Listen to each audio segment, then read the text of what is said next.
Hi everyone, in this video we'll find out together if we're heading for a market crash and go through 5 signs that can help us predict this event. And at the end of the video we'll cover how a market crash can be used to our advantage. Let's start with sign number 1, which is unresponsible printing of money. I actually seen this video so many times, but I never knew who that guy is, so now we both know. When people generally think of the government printing money, they think of inflation and prices of goods and services going up. Some people might also relate this to historical events of countries going into bankrupt and falling into recession. However, is this perception true? While inflation can cause a lot of issues and fuel inequality, if managed properly, it does not impact the economy significantly. Inflation is a normal occurrence in our economy and is usually kept at around 2% a year. For those who don't know how inflation is calculated, it is basically the average rise of cost of a pre-selected bunch of goods and services that are used as an indicator. When inflation is managed properly, it means that the prices of everything, including wages, rises relatively to the cost of goods and services. This means that technically everything costs the same relatively, and financially stress is not much of an issue. The only issue is people that have a large amount of cash savings can lose a big chunk of its value. When inflation is not managed properly and the monetary value of the country goes out of control, it causes major issues and could lead to the collapse of the government. This is called hyperinflation, which causes the value of income, products, services, and house prices to rise without balance, making living very difficult. Imagine the cost of your expenses rising well above your income, making basic necessities such as rent and food unaffordable. So have we experienced unreasonable amount of printing? Well, it's hard to tell, but in a nutshell, there has been a lot of money printing recently. And a lot of that money is flowing into assets such as stocks and the property market, which is not really a good thing because it also creates unsustainable inflation. This makes asset prices skyrocket, creating a bigger divide between the haves and have-nots. Which leads me to my second sign, which is other markets overinflating.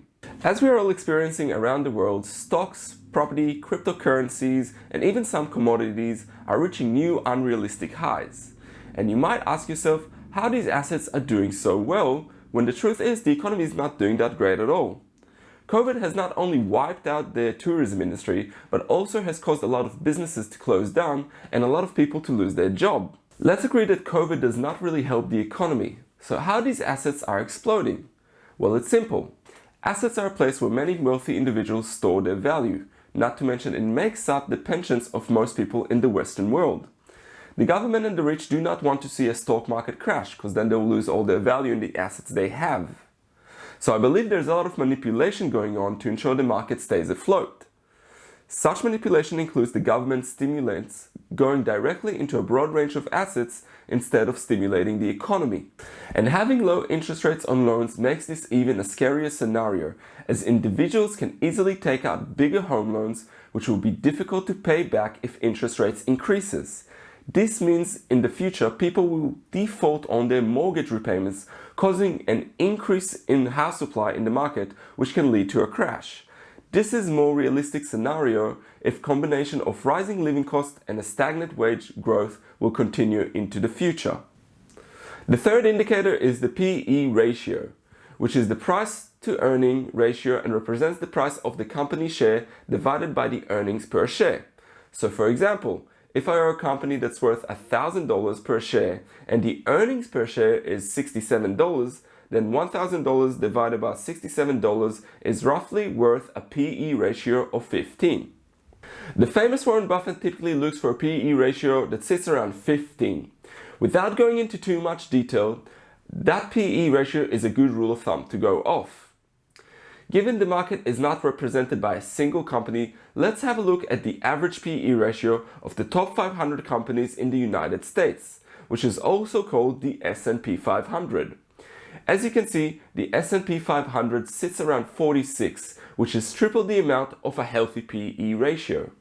We can also see that the PE ratio spikes before the dot-com bubble and before the housing crash of 2008. And look at it now.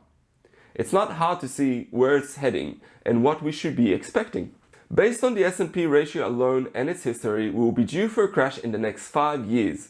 So is the PE ratio indicating we're in a bubble? 100% yes. Another sign we'll be looking at is high margin debt. Margin debt is the money used by brokers to offer leverage positions for their investors. So basically, if I'm eligible for 10x leverage and I have $1,000 in my account, I would be able to buy stocks up to $10,000. However, if I buy $10,000 and I lose 10%, which is $1,000, my position will get liquidated and I'll be left with no stocks and no money in my account as I have lost my original $1,000.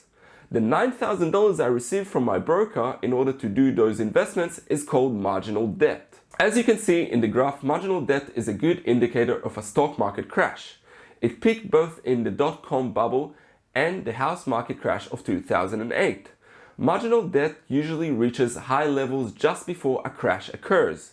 And as you can see, marginal debt is at extreme levels.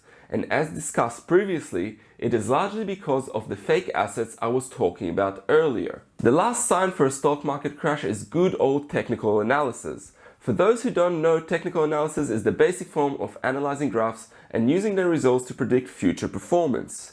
We will now check out several graphs which best represent different stock markets and where they are sitting relative to the past. We are looking at the S&P 500 now, which is basically the top 500 companies in America. It's an index that shows the performance of all of them combined. Basically, as you can see, in 2001 and 2008 crashes, it's pretty apparent that we peaked and then we had a big correction. And looking at where we are now, it's pretty apparent that we are at a high and we'll probably be heading for some sort of a crash or a correction in the near future. The Shanghai Composite Index is a good representation of the Chinese market. In this graph, you can see that we're also heading for some sort of a high, but we're not rallying as fast as the S&P 500. This graph represents that there's a steady growth and not so much of a crash in the near future. The Nikkei 225 represents the top 225 companies in Japan. So basically, it's a good representation of their market. As you can see, since the 80s, they haven't seen anything. They had a huge recession from the 80s till around the year 2009, which then they only started to pick up the pace again. We are not really heading for such highs as we saw in the S&P 500, but we are also going up, but it doesn't look like we're due for a crash in the near future. So let's check out our 5 signs. Is a stock market crash coming? Well, it looks like we are heading that way. Additionally, the recent investing activity of famous investors like Ray Dalio, Warren Buffett, and Bill Gates are all pointing that they are preparing for a stock market crash.